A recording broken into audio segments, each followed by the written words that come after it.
오늘 12월 달을 시작하는 첫 번째 주일, 복된 성일에 저 앞에 나와 예배하고 말씀을 사모하는 여러분 모두를 주님이 개별적으로 만나주시고 주님이 여러분에게 들려주시는 그 음성 듣고 돌아가는 복된 자리가 되기를 주의 이름으로 축원을 드립니다. 2022년도를 결산하는 12월 달이 시작되었습니다. 연말과 더불어서 성탄의 계절이 들어있는 이 12월 달 자칫 잘못하면 마음에 들떠서 바쁘기만 하고 또 정신없이 살아갈 수도 있습니다. 그러나 우리를 구원하시기 위해서 이 땅에 오신 예수 그리스도를 깊이 묵상함으로 내 안에 스물스물 솟아오르는 그 기쁨, 그 감격, 그런 소망 가운데 또 이 한 달을 잘 보내고 그런 마음으로 2023년도를 맞이할 수 있는 그 준비 기간이 되길 주의 이름으로 축원을 드립니다. 예수 그리스도 안에서 또 예수의 탄생을 기다리는 우리 4주간의 주간을 우리가 대강절, 대림절 기간이다 이렇게 말을 합니다. 예수께서 이 땅에 오심을 기다리는 절기라는 말이죠. 매년 반복되는 기독교의 절기이니만큼 우리가 무뎌지게 그냥 그런가 보다 지낼 수 있지만 특별히 이 기간 동안 나를 위해서 이 땅에 오신 예수 그리스도, 그분을 보내주신 하나님의 은혜, 우리가 정말 생각하면서 말씀 안에서 나를 살펴보는 시간, 예수님이 이 땅에 오셨다는데 매년마다 우리가 대림절을 지나고 성탄절 기간을 보냈는데 정말 내 안에 예수님이 계시는가? 말만 신자인가? 정말 내 안에 예수를 모시고 살아가는 정말 진정한 신자인가? 내 안에 예수는 안 계신데 맨날 기쁘다 구주 오셨다만 외쳐대는 사람이었나? 한 번쯤 또 우리가 생각해 보는 것도 뜻깊은 시간이 될 것으로 믿습니다. 특별히 오늘 본문에는 예수 그리스도의 탄생에 앞서서 태어난 하나님의 사람 요한의 출생에 대한 기록을 아주 자세하게 설명해 주고 있습니다. 이 땅에 왕이요 구원자요 메시아로 오실 예수 그리스도를 제대로 맞이하다 할 수 있도록 준비시킬 사람이 필요했습니다. 하나님이 그런 역할을 위해서 요한을 선택하셨다라고 말씀하죠. 옛날에는 왕이 어느 곳을 갈 때 그 왕의 행차를 미리 준비하기 위해서 앞서 보내지는 사람이 있었습니다. 그러면 도로도 정비하고 왕이 가는 길도 정비해서 구렁텅이 갔으면 메꾸고, 그렇죠? 우둘두둘한 것은 또 평평하게 만들기도 하고. 그래서 왕이 불편하지 않도록, 그리고 왕을 맞이할 사람들이 기쁨으로 맞이할 수 있도록 준비시키는 그런 왕의 행차를 해서 준비하는 전령이 있었습니다.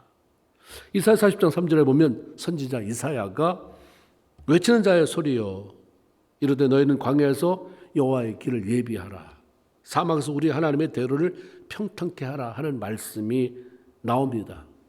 이스라엘 백성들이 70년간의 바벨론 포로 생활을 마치고 돌아오는 것에 대한 예언인데 그들이 돌아온다, 사람이 돌아온다 그러지만 하나님이 데리고 온다. 하나님이 그 백성을 데리고 왕 대신 하나님이 그들 데리고 올 거니까 맞을 준비해라 라고 하는 선포죠. 나중에 이 외치는 자의 소리가 요한에 대한 예언이기도 하지만 그렇게 해석되기도 하지만 근본적으로는 왕이신 하나님이 백성들을 데리고 온다. 맞을 준비해라. 왕의 행차를 준비해라 라고 하는 선포입니다. 요한은 스스로 자기 자신에 대해서 요한복음에 보니까 하나님으로부터 보내심을 받은 자 이런 표현을 쓰고 있고 동시에 나는 선지자 이사야의 말과 같이 그 이사야의 그 이사야 40장 말씀이 나를 향한 예언이다를 알았어요. 그래서 선지자 이사야의 말과 같이 주의 길을 곧게 하라고 광야에서 외치는 자의 소리다라고 말합니다. 나는 주님이 오시는 것을 준비하기 위해서 그렇게 선택받은 사람, 그렇게 존재하는 사람이다라고 하는 자기 선포죠. 하나님은 이 땅에 왕으로 오실 예수 그리스도가 얼마나 존귀한 존재인지 그가 그렇게 오셨나 보다 가셨나 보다 이게 아니라 나에게는 정말 소중한 존재다라는 것을 알리기 위해서 그 오심을 준비할 요한을 기적적이고 아주 놀라운 방법으로 그렇게 이 땅에 보내는 그런 일을 하셨고 그 과정을 여기다 설명해 주고 있습니다. 오늘 본문이 바로 그 이야기예요. 하나님께서 요한을 이 땅에 보내시기 위해서 예수님이 앞서서 요한을 보내시기 위해서 선택한 부모가 사가랴, 엘리사벳이라고 하는 부부였습니다. 사가랴는 당시 제사장 중 한 사람으로 아주 신실하게 삶을 살았던 사람이고 부인 엘리사벳도 대제사장 아론의 자손 중에 한 사람이다라고 소개합니다. 그 6절에 보면 이 두 사람은 그 남편이 아내가 아니라 이 두 사람은 하나님 앞에 의인이니 주의 모든 계명과 규례대로 흠이 없이 행하더라 하면서 이들 부부가 어떤 삶을 살았는지 소개해 주고 있습니다. 구체적인 설명이죠. 그들은 하나님이 보시기에 악한 것이 없도록 거짓된 것이 없도록 그렇게 살아가면서 하나님이 의롭다라고 인정한 그런 사람들이었습니다. 하나님 말씀에 순종하고 그것을 행동에 옮겨가면서 흠없이 살려고 애를 쓴 사람들이었습니다. 성경에는 바로 지금 우리가 말씀 나누고 있는 사가랴나 엘리사벳 같은 부부처럼 부부가 더불어서 하나님을 잘 섬기는 그런 사람들이 있었습니다. 그런데 아나니아와 삽비라처럼 부부가 악해서 함께 하나님을 속이다가 망한 사람도 있습니다. 부부가 같이 하나님을 섬기는 사람. 이 교회 안에서 일어나는 얘기잖아요. 하나님 안에서. 열심히 교회 섬긴다고 하는데 부부가 하나님 속이다가 망한 사람. 그런가 하면 사무엘상 25장에 나오는 나발과 아비가일이라는 부부처럼 아내 아비가일은 굉장히 지혜로웠어요. 하나님을 경외하고. 그래서 하나님의 손에 사용되었는데 남편은 거기 그렇게 되어 있어요. 불량하고 고집스러워요. 미련하게 살다가 하나님의 손에 죽은 경우도 있습니다. 부부가 함께 하나님을 잘 섬기며 산다는 것은 쉬운 일은 아니에요. 같이 교회를 나온다 할지라도 같은 레벨에서 하나님을 뜨겁게 사랑하는 쉽지 않은데 그건 분명히 하나님의 큰 축복이면 틀림이 없습니다. 그래서 우리가 이런 삶을 추구해야 된다라고 하는 거죠. 하나님께서 사가랴 엘리사벳을 자기의 계획을 성취하는 일에 넣어주시고 사용하신 이유는 그의 어떤 가문이 뒷배경이 출중했기 때문이 아니라 하나님 말씀에 대한 순종이에요. 하나님은 신분, 어떤 학력, 어떤 뒷배경 이런 거 별로 안 보여요. 그 사람 자체가 나를 순종하냐, 나를 경외하는가. 이 사람들이 그랬거든요. 하나님을 향한 사랑의 마음이 뛰어났습니다. 그런데 이들 부부에게 큰 문제가 있잖아요.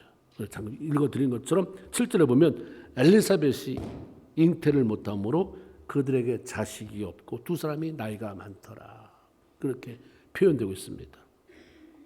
당시 이스라엘 풍습에서 여자가 결혼할 때 보통 10대에도 했대. 10대 중반이나 아니면 후반에.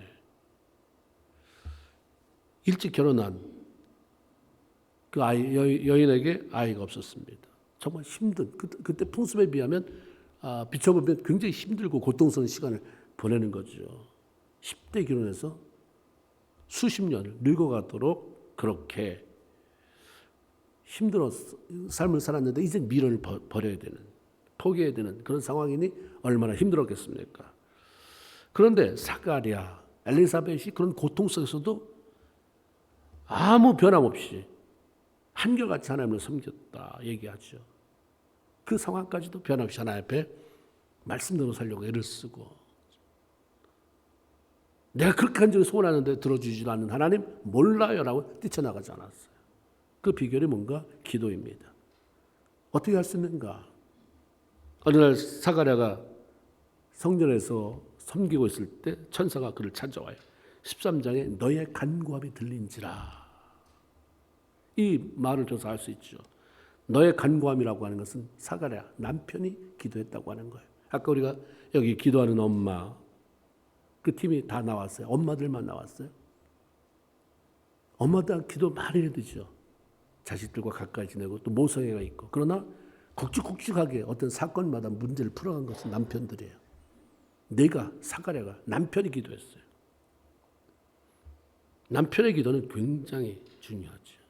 너의 간구함이라고 하는 것은 너 남편 된 사가랴가 기도했는데 하나님이 들었다.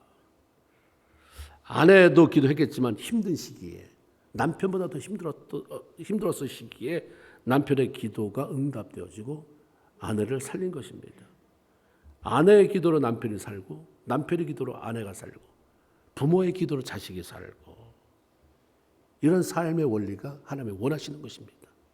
나는 남편을 죽이는 사람인가? 남편을 살리는 사람인가? 난 아내를 죽이는 사람인가? 살리는 사람인가? 좀 신앙생활 해보려고 한다면 남편을 죽여버리는 그래서 맥을 못 치게 만드는 그 집에 복이 오려고 하는 통로를 막아버리는 나는 모르는데 결과적으로는 그 짓을 하는 경우가 많이 있을 수 있단 말이에요. 근데 너의 간구함이 들리는지라. 남편 된다. 부부가 아이 때문에 문제를 가지고 함께 힘들어하고 아내는 더 힘들었을 텐데 너의 기도, 남편의 기도, 이건 우리가 귀 기울여 들어야 합니다. 우리가 신앙생활 하는 이유가 뭐예요? 말씀 듣고 말씀대로 행하려고 하는 거 아닙니까? 그리고 그 결과에 대한 축복이 임하기를 바라는 거고요. 두 부부가 변함없이 드린 기도가 그 어려운 가운데서도 변함없이 주를 섬기게 했습니다. 신앙생활하는 데 힘든 게 뭐냐면 지속시키는 힘, 지속시키는 능력을 갖는 것입니다. 잠깐 반짝할 수 있어요. 1, 2년 잘할 수 있어요. 그런데 우리 신앙은 1, 2년 가지고 안 되잖아요. 죽을 때까지 해야 되는 거기 때문에 누가 그렇게 지속시켜 나갈 수 있겠느냐 하는 거예요. 여러분 삶의 그래프를 한번 그려보세요. 몇 가지 그래프로 내 영적인 변화를 어떻게 다 그려보겠습니까? 그냥 겉으로 드러나는 것. 내가 하나님 앞에 기도 생활하는 그래프, 내가 주일 성수하는 그래프, 내가 11조 생활하는 그래프, 남을 구제하는 그래프는 그래프 점 찍어볼 수 있잖아요. 아, 이번 달은 한 번도 내가 도와준 사람이 없네. 이번 너무 바쁘다 보니까 내 사업에 수입은 많았는데 기도가 0점이네. 올해는 너무 많이 교회를 빠졌네. 주일 성수 못했네. 근데 그래 볼 수 있잖아요. 그렇죠? 그러면서 왜 내가 지속이 안 되는가? 다니엘이 하나님께 기도하면 죽을 줄 알고도 그 한 게 뭐예요? 전에 하던 대로. 이거 지속시키는 힘이에요. 그러니까 하나님 거기다 전에 하던 대로. 너 정말 예수를 10년, 20년, 너 평생 몇 대를 걸쳐서 믿어왔다는데 네 안에 전에 하던 대로가 있느냐? 네 어머니가 우리 어머니 기도 많이 했던 분입니다. 우리 아버지 기도 많이 했던 분입니다가 아니라 네가 전에 하던 대로 하는 게 있느냐? 전에 하던 대로 타협하지 않고 하나님 앞에서 예배드리는 그 모습. 전에 하던 대로 내가 하나님 앞에 주를 섬기는 그런 모습들 등등등 지속해 나가는 그게 있는가. 지속시키는 힘이 우리의 삶을 변화시키는 원동력이 됩니다. 야고보서 1장 7절에 보면 그는 하나님은 변함없으시고 얼마나 변함이 없냐면 회전하는 그림자도 없다 하신 것처럼 하나님은 캐릭터가 변함이 없어요. 그렇게 변덕을 부리잖아요. 그냥 그 자리에 서 있어요. 하나님이 변덕을 부리기 시작하면 이 땅은 문제가 심각해지고 우리 가정도 문제가 심각해져요. 여러분의 삶 가운데도 오늘은 내가 너 기분 나빠. 오늘 너 때문에 내가 신경질 났어. 발로 걷어찰 거야. 얼마나 우리 삶에 문제가 많겠습니까? 변함없이. 잘하면 잘하는 대로, 못하면 못하는 대로. 그렇죠? 그 하나님의 캐릭터가 변함이 없기 때문에 뭐가 거기 따르냐면 하나님이 좋아하는 사람이 바로 변함없는 사람이에요. 여러분이 내가 싫어하는 사람과 친구 될 수 없어요. 내가 좋아하는 캐릭터, 내가 닮아가고 싶은 캐릭터, 내 안에 있는 좋은 것들 같이 교류할 수 있는 그런 캐릭터가 친구가 되는 거예요. 친해질 수 있는 거 아닙니까? 하나님의 변함이 없기 때문에 하나님 좋아하는 사람, 하나님 부탁하고 싶은 사람, 하나님 무슨 일이 있을 때마다 같이 사용하고 같이 함께 도모하고 싶은 사람은 바로 변함없는 사람. 변함없는 사람은 하나님께서 명령하신 일, 기뻐하시는 일을 지속시켜 나가는 사람이다. 왜 하나님을 믿는 사람들, 한때 큰 은혜를 받았다고 간증하는 사람, 감격스러워했다는 사람들이 그렇게 쉽게 흔들리며 믿음에서 떨어져 나가는가? 왜 그렇게 유약한 자리에서 간신히 숨을 깔딱깔딱거리는 것처럼 명맥만 유지해 나가는가? 기도와 말씀을 잡고 변함없이 주께서 원하는 자리에 머물면서 지속시켜 나가는 일에 실패하기 때문인 것입니다. 하나님의 말씀대로 살아도 문제는 있어요. 이 땅에 아직까지 흑암의 권세가 가득 차 있고 약간 사단이 얼마나 많이 방해꾼으로 다가옵니까? 말씀대로 살아도 문제는 있어요. 그러나 그 문제가 믿음의 사람들을 고통 속에 가두지 못하는 것은 그들은 문제에 묶이지 않기 때문입니다. 로마서 8장 28절에 하나님을 사랑하는 자, 곧 그 뜻대로 부르심을 입은 자들에게는 모든 것이 한 개도 빼놓지 않고 모든 것이 다 합력해서 선을 이룬다 라고 하신 말씀처럼 문제 속에서도 변함없이 그 자리에 서서 일하시는 하나님의 손길을 바라보기 때문에 문제에 묶여서 고통만 하고 있지 않는다 이 말이에요. 내가 겪는 그 문제를 통해 하나님께서 어떤 모습으로든 선한 열매를 맺게 하실 것이다. 이런 사실을 믿고 기도하기 때문에 낙심하며 그렇게 떨어져 나가지 않아요. 하나님 하시겠지. 이게 무책임한 게 아니라 하나님 하신다는 믿음으로 하는 사람하고 무책임해서 하나님 알아서 하시지 뭐 내가 힘쓰다고 돼? 근데 그냥 무책임하게 던져버리는 사람하고 믿음으로 그렇게 고백하는 사람하고 틀린 게, 믿음으로 고백하는 사람은 힘들어 계속 그 고백과 더불어 기도 생활을 한다는 거예요. 내가 서 있어야 될, 내가 앉아 있어야 될 그 자리에 그대로 있다고 하는 거예요. 결코 믿음이 내가 힘들다고 해서 기도를 줄이거나 내가 고통이 왔다고 해서 주님을 외면하고 돌아서거나 있지도 않았다 이 말이에요. 그 자리에서 고통스러워하지만 그 자리에서 고통스러워요. 주님 나를 불렀으니까 책임지세요. 난 주님이 일하시는 걸 볼 때까지 나는 하나님 나 죽이지 마세요. 죽을 수도 없습니다. 보고 죽게 하세요. 대신 내가 그 자리에 있겠습니다. 기도하는 자리 나 그 자리에 있겠습니다. 예배 드리는 자리 그 자리에 있겠습니다. 자식 이기는 부모 없다고 정말 순수한 마음으로 하나님 앞에 엎드릴 때 자식 이기는 하나님 저주신 하나님이에요. 저주신 하나님. 뭐 이런 게 다 있어 하고 뻥 차버릴 수도 있는 하나님이지만 알았다 하시는 분입니다. 시간이 흘러 지나고 보면 조금 생각 있는 사람이면 관심 있는 사람이면 하나님이 이렇게 하시려고 그랬구나. 결국 내 일이 이렇게 될 건데 하는 사실을 알게 되는 날이 옵니다. 그렇다면 미리 하나님께 맡기고 어려운 가운데서도 믿음으로 하나님의 인도하시는 흐름을 따라 살아갈 수 있다고 한다면 얼마나 좋겠어요. 다 그런 날이 와요. 하나님 이렇게 했구나. 근데 그 시간들을 그 과정을 잃어버린 자와 그 과정을 누린 자가 둘로 나눠지는 거예요.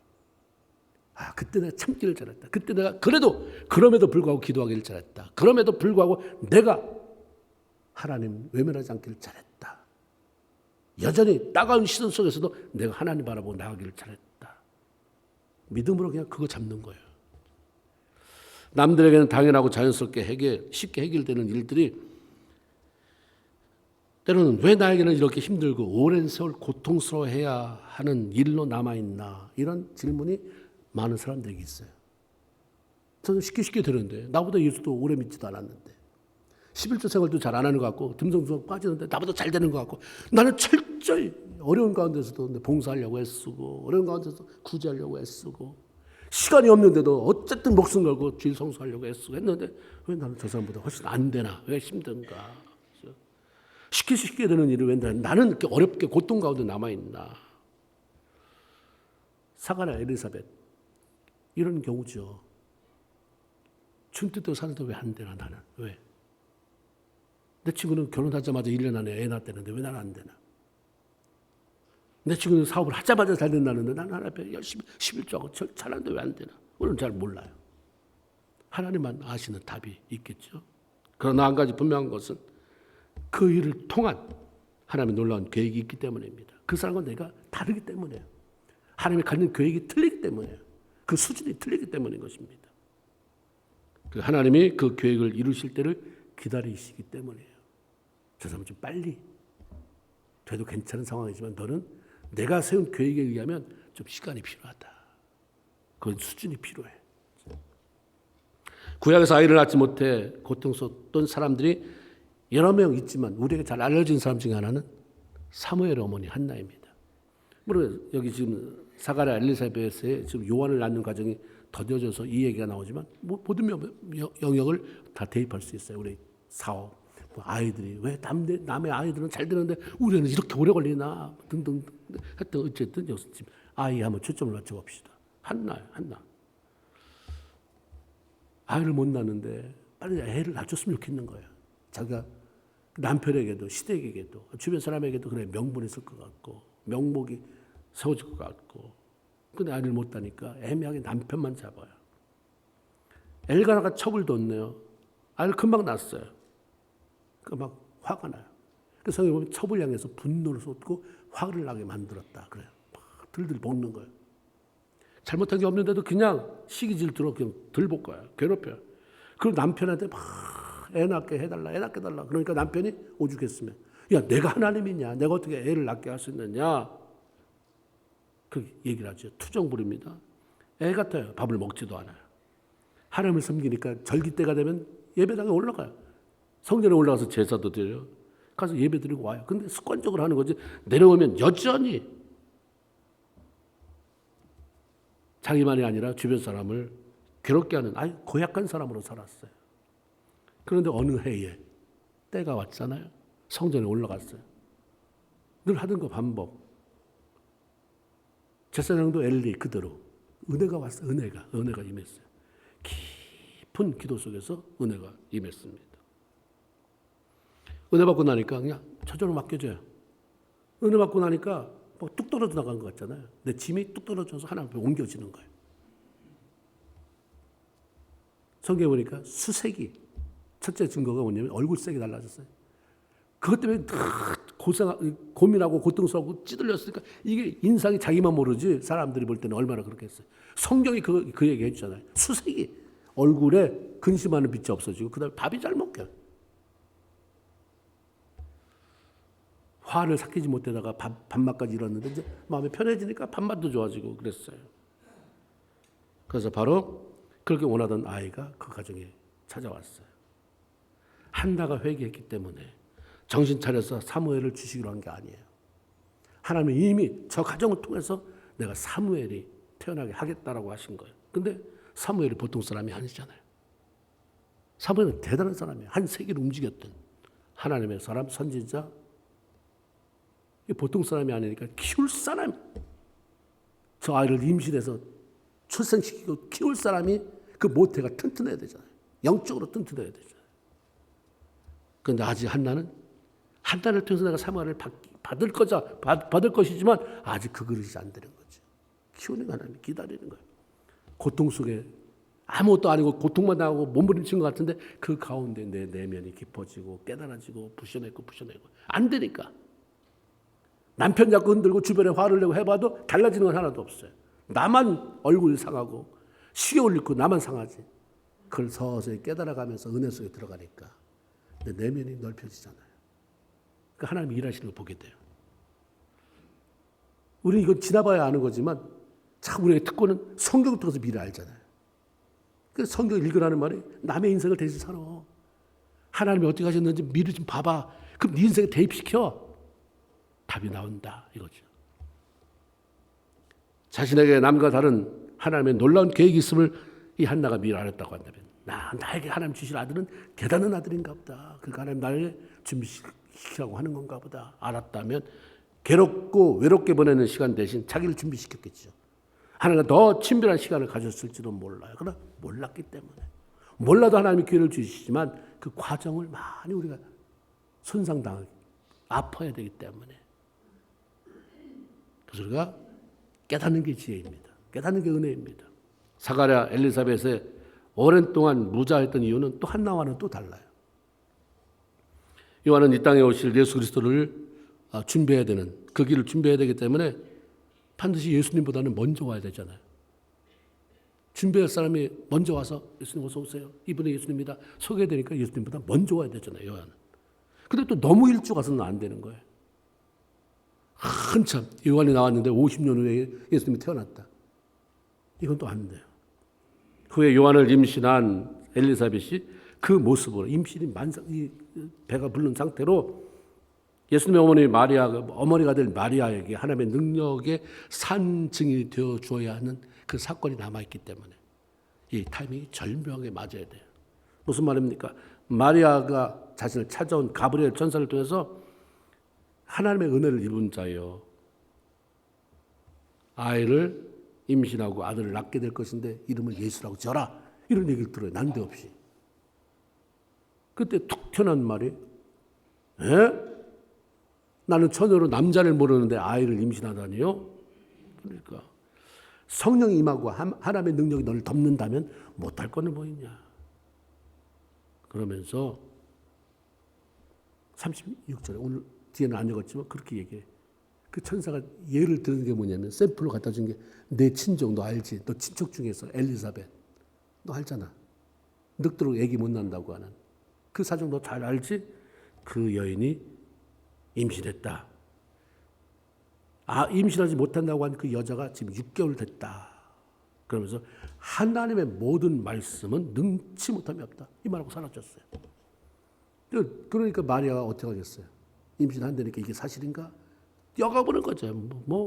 그냥 급하게 엘리사벳을 찾아가보니까 벌써 임신해서 6개월 됐다. 그러면서 나 지금 5개월 때까지 는데 너무 창피해서 사람들한테 말도 못하고 숨어 살고 있다 얘기하잖아요.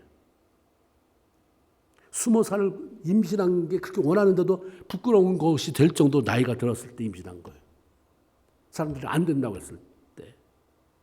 그걸 보고 마리아가 천사가 말은 아니야 저런 일이 있을 수 없어 했는데 사가랴가 임신한 걸 보니까 하나님이 하시겠구나. 그러니까 하나님을 찬양하잖아요. 바로.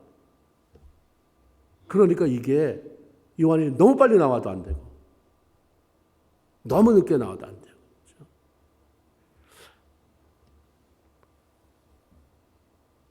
하나님의 이거 보세요. 우리는 그냥 예수님 오셨다고 그러는데 하나님 편에서는 굉장히 생각이 많아요. 굉장히 디테일하게 섬세하게 교육을 하신 것입니다. 갈라디아서 4장 4절에 보면 때가 참에 하나님의 그 아들 예수 그리스도를 보내사 여인의 몸에서 낳게 했다. 아무 때나 툭 나온 게 아니라 그때 하나님이 생각한 때가 있다고 하는 거예요. 하나님 계산해 둔 때가 하나님은 예수를 이 땅에 보낼 때 죄인들을 위해서 구원의 길을 열기 위해서 보내지만 어느 때 보낼 게 가장 좋은가? 100년 전이었나? 아니면 50년 전인가? 이 때인가? 그런데 역사가들이 이렇게 쭉 역사를 살피면서 통계를 낸 게 뭐냐면 예수님이 오실 때가 가장 퍼펙한 아주 완벽한 때였다. 그때는 로마가 세계를 통치하면서 로마에 의한 모든 길을 로마로라고 말이 있을 정도로 길 정비를 차려놨고 팍스 로마나라고 모든 평화가 로마에 의해서 그게 진정한 평화가 아니라 무력으로 다 진압했기 때문에 하여튼 싸운 국가 간의 전쟁이 이제 그런 싸우는 일이 별로 없었고 해상을 다 정복을 해가지고 해상에서 무역 해적들이 날뛰는 걸 다 정리를 해준 거예요. 그리고 언어가 그때는 통일이 됐어요. 헬라어. 그 예수님이 딱 태어났잖아요. 돌아가셨어요. 이 땅에 한 30년 살다가. 그러고 났는데 복음이 급속도로 퍼지잖아요. 그 다 로마가 깔아놓은 그 길을 통해서. 그 로마가 일시적으로 만들어놓은 평화를 통해서. 해적들이 정복이 되니까 배를 타고 가서도 복음을 전할 수 있고. 말이 헬라어만 하면 되니까 헬라어를 가지고 복음을 전할 수 있게 하고. 이런 것들을 하다 보니까 하나님이 때를 찾아요. 그러니까 하나님이 사가랴와 엘리사벳을 통해서 요한을 낳게 해야 되는데 예수님 때하고 맞추려니까 늦어질 수밖에 없는 거죠. 지금 더 늦게 했으면 더 늦어지는 거죠. 하나님이 이들을 통해서 아이를 요한을 내가 이 땅에 보낼 것이다 했는데 그 타이밍을 맞춰야 되니까. 그렇죠? 그런데 하나님이 이때다라고 결정이 되니까 일이 일사천리로 풀려요. 촉촉촉촉 풀려나갑니다. 우리가 이런 것들을 미리 알면 걱정할 게 없어요. 그래서 성경을 많이 읽고 믿음이 좋으면 별로 걱정될 게 없어요. 하나님이 그렇게 하셨는데 내 기간이나 벌써 믿음의 사람들을 이렇게 했는데. 그래서 우리가 성경을 배워야 돼요. 그 배우고 아까 말씀드린 것처럼 내 삶에 적용시키고 그때 그 사람들 그랬는데 왜 나는요? 나에게도 그런 일들이 일어날 수 있으면 난 믿습니다. 그렇게 자꾸 적용하고 대입해 나가면서 그 하나님이 옛날의 하나님이 아니라 높고 높은 보호자에 앉아 계신 하나님이 아니라 지금도 살아서 나와 함께 하신 하나님, 내 삶 속에 사건을 일으키신 하나님이다 경험돼야 되는 거죠. 때가 무르익으니까 하나님이 사건을 일으켜서 일이 빨리 돌아가게 합니다. 아비야 바늘에 속해 있던 제사장 사가랴가 성전에 들어갔을 때 일이 생긴 거예요. 예수님 당시 제사장이 한 2만 명 있었다고 그래요. 그런데 2만 명, 전에 다윗 시대에 제사장들이 효과적으로 자기의 임무를 감당할 수 있도록 이걸 나눈 거야. 그 나눈 걸 반열이라고 그래요. 반자, 24반열. 우리로 그냥 말하면 24개 그룹을 나눈 거예요. 제사장을. 역대상 24장에 보면 이렇게 쭉 나와. 1반열, 2반열, 3반열, 4반열 쭉 해서 24반열. 그래서 지금 이 사가랴가 아비야 반열, 8번째 반열 아비야, 거기에 대표자가 아비야라고 하는 제사장이에요. 거기에 속해 있는, 그 그룹에 속해 있는 제사장이었다 이 말이에요. 근데 그 한 그룹에 800명에서 900명 정도의 제사장이 있었다고 그래요. 한 번 들어가면 일주간을 그렇게 봉사를 했어야 됐어요. 근데 900명. 너무 많잖아요. 쭉 돌아가면서 24 그룹이 쭉 돌아가면서 하나님을 봉사하고 자기 그룹에 들어오면 그 안에 800명에서 900명 제사장이 있는데 아비아반이라도 그만큼 있을 거란 말이에요. 그럼 누굴 시켜요? 그 제비를 뽑는 거예요. 이번에는 네가 들어가서 봉사해라. 여러분 생각해 보세요. 900명이에요. 이게 일주일씩 하면 일주일씩 봉사한다 그러면 50으로 나누면 뭐예요? 5일은 5, 8, 4, 한 18년 걸려요. 18년.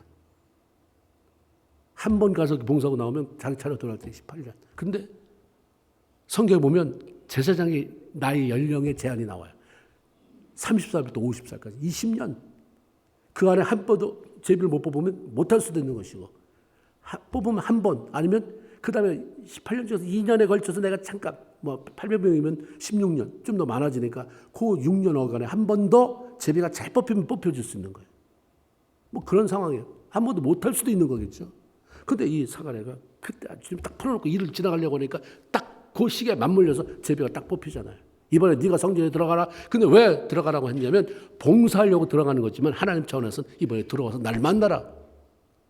내가 천사를 보내서 가브리엘을 보내서 너에게 메시지를 전할 게 있다 이거 아니에요. 이게 기가 막히잖아요. 하나님은 우리 세상 사람이 말하는 아구가 딱딱 맞게 어설프게 이러잖아요. 탁탁탁탁탁 설명해요. 너네 집에 네 아내가 요한을 임신하게 될 것이다. 요한은 예수가 이 땅에 오실 것을 준비하는 자가 될 것이다. 어떻게 우리 부인이 늙었는데 네가 못 믿느냐? 그러면 네가 믿을 수 있도록 하지. 네 아이가 날 때까지 벙어리가 된다. 말 못한다. 말을 못하게 됐어요. 애가 태어나면서 말이 풀린 거죠. 요한이 태어났습니다. 순교하기까지 예수님을 안내하고 소개하는 일을 했어요. 예수님 지나가면 보라 세상 죄를 지고 가는 하나님의 어린 양 그 메시아가 저 사람이야. 바로 저분이야. 저분. 구약에 말했던 그분 저분이야. 그는 흥해야 되겠고 나는 쇠야 되리라. 내가 존경받으려고 내가 이름 내려고 온 게 아니라 저분 소개하려고. 나는 저분의 신발 끈 맬 만큼도 안 돼. 평생 이러고 살다가 순교당하잖아요. 이런 기적적인 방법을 통해 요한을 이 땅에 보내시고 주의 길을 예비하라고 하신 것은 요한을 사랑하고 사가랴 엘리사벳을 사랑하기도 하지만 우리를 구속하기 위해서 이 땅에 보내질 예수 그리스도가 하나님 편에서 얼마나 존귀한 자인지 그냥 보낼 수 없다. 이 귀한 자를 아무나 뚝 해서 그냥 태어났나 안 태어났나도 모르게 이게 아니라 정말 소중한 존재. 그래서 왕의 행차에 준비할 자가 있어서 이게 얼마나 소중한지를 알리고 싶으셨던 거죠. 예수의 탄생은 우연한 게 아니에요. 지금 그냥 내가 보낸다고 했으니까 그냥 이때쯤 그냥 보내버리자 한 게 아니라 많이 생각하시고 많이 철저히 계획을 세우시고 그때를 위해서 무던히 기다리셨어요. 그리고 마침내 때가 왔을 때 하나님께서 그렇게 소중히 여기고 존귀하게 여기시는 아들 예수를 아낌없이 보냈습니다. 그 놀라운 사건이 벌어진 거예요. 그렇다고 한다면 하나님이 이렇게 귀하게 하나님 편에서는 엄청나게 많은 시간 들여서 마음을 쏟아서 했는데 너는 어떻게 받고 있느냐? 그래서 너 어떻게 받는데? 제대로 받고 있느냐? 정말 그 소중해? 너무 소중해서 없어질래야? 늘 앞에 계시죠? 지금 여기 계시죠? 나와 함께 하시죠? 그 주님과 함께 동행하고 있느냐? 날 구원하기 위해서 이 땅에 오신 예수의 탄생을 우리가 기대하고 감사하고 그렇게 받고 그리고 그 하나님의 은혜에 감격하면서 보답하는 양으로 살아가는 이번 한 달. 꼭 대림절만이 아니라 우리의 생전체가 되길 주의 이름으로 축원을 드립니다. 아멘. 기도합시다.